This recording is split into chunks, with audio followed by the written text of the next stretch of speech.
کوئی فتح ہے، کوئی ہے جس نے اس کائنات کو اس خوبصورت بے خطا ڈیزائن میں تیار کیا پھر چلا دیا. ربنا الذی اعطى كل شيء خلقه ثم هدى. میرا رب وہ ہے جو فرعون نے پوچھا نا تمہارا رب کون ہے؟ کہ وہ ہے جس نے ہر چیز کو پیدا کر کے اسے زندگی گزارنے کا طریقہ عطا فرمایا. تو یہ میں آپ کو مثالیں دے رہا ہوں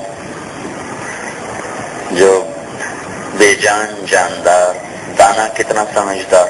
کبھی آپ نے دیکھا امرود پہ کیلا اگایا ہو؟ یہ کیلے پر انگور نکل آئے ہوں. یہ کتنی سمجھدار لکڑی ہے، یہ کتنا سمجھدار پودا ہے.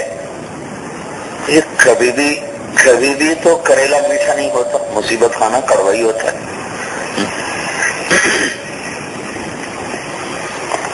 چھوٹے سے تربوز کے دانے سے اتنا بڑا پھل نکلتا ہے، خربوزہ ہی بن جاتا. کبھی تو ڈیزائن میں تبدیلی آ جاتی. اتنی سمجھ اس بیل کو. تو یہ آپ کو بے جان چیزیں بھی دیکھیں گے آپ تربیت یافتہ.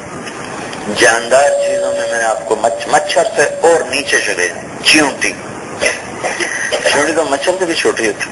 ابھی جب آپ آئے ہوں گے نا یہاں تو آپ نے لاکھوں چیونٹیوں کا خون کیا ہوگا.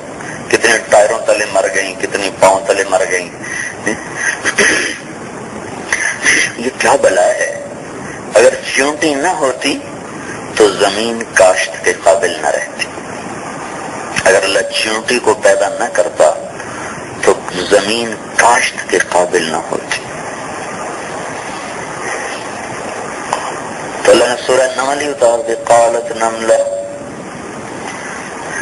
یہ اندھیر گھر میں رہ رہی، اس کے انڈے نظر بھی نہیں آتے ان آنکھوں سے، اور ان کے اتنے مشکل کام ہیں. کسی نے ملکہ کا پہرا دینا ہے، کسی نے بادشاہ کا پہرا دینا ہے، کسی نے انڈوں کا پہرا دینا ہے، کسی نے بچوں کو پالنا ہے، کسی نے غذا کو لے کے آنا ہے، کسی نے پہرا دینا ہے، کسی نے باہر سے غلہ اکٹھا کر کے آنا ہے، کسی نے غلہ خراب ہو جائے تو اس کو سوکھنے کے لیے باہر ڈالنا ہے. ہاں جب غلے کو پھونڈی لگنے کا ڈر پیدا ہو جائے تو پھر چیونٹیاں اپنا غلہ اٹھا کے باہر لاتی ہیں، اس کو سکھاتی ہیں. جیسے ہم نہیں سکھاتے چیز، جو سوکھ جاتا ہے پر اس کو اٹھا کے واپس لانا ہے. تو پوری کہانی ہے. میں صرف اس کو آپ کا ایک عمل بتاتا ہوں. ایک کچھ چیونٹیاں ایسی ہیں جن کے ذمہ پہرا ہے، انہیں پہرا دینا ہے. ان کے سر قدرتی بڑے ہوتے فطرتاً. وہ تو اپنا سر تو ہم نہیں دیکھ سکتے، چلو ہم تو شیشے میں دیکھ لیں، ان کو شیشہ کون دکھائے گا. ان کے سر قدرتی بڑے ہوتے. وہ خود بخود جب انڈوں سے نکل کے طاقت پکڑتی ہیں تو جا کے پہرے پہ کھڑی ہو جاتی. اور ان میں کچھ پہرے دار ایسی ہیں جنہوں نے دروازے کا پہرا دینا ہے. وہ دروازے میں یوں سر پھنسا کے کھڑی ہو جاتی.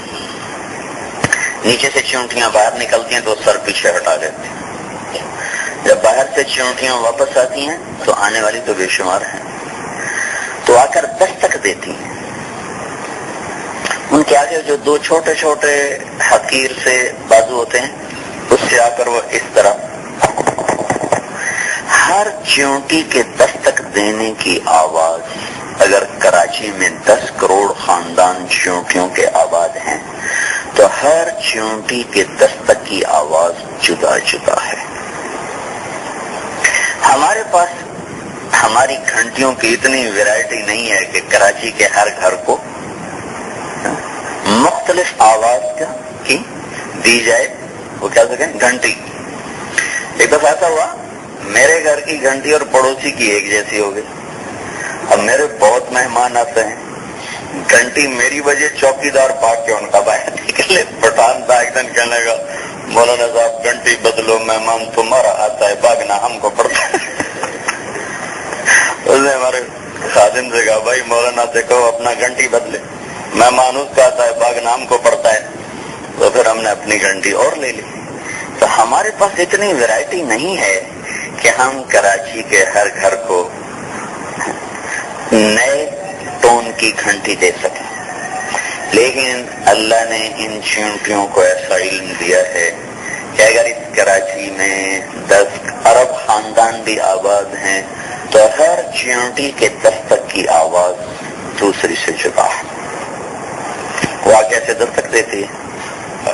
پہرے دار کو پتہ چل جاتا ہے اپنے گھر کی ہیں تو سر پیچھے ہٹا لیتے ہیں، وہ اندر چلی جاتی ہے.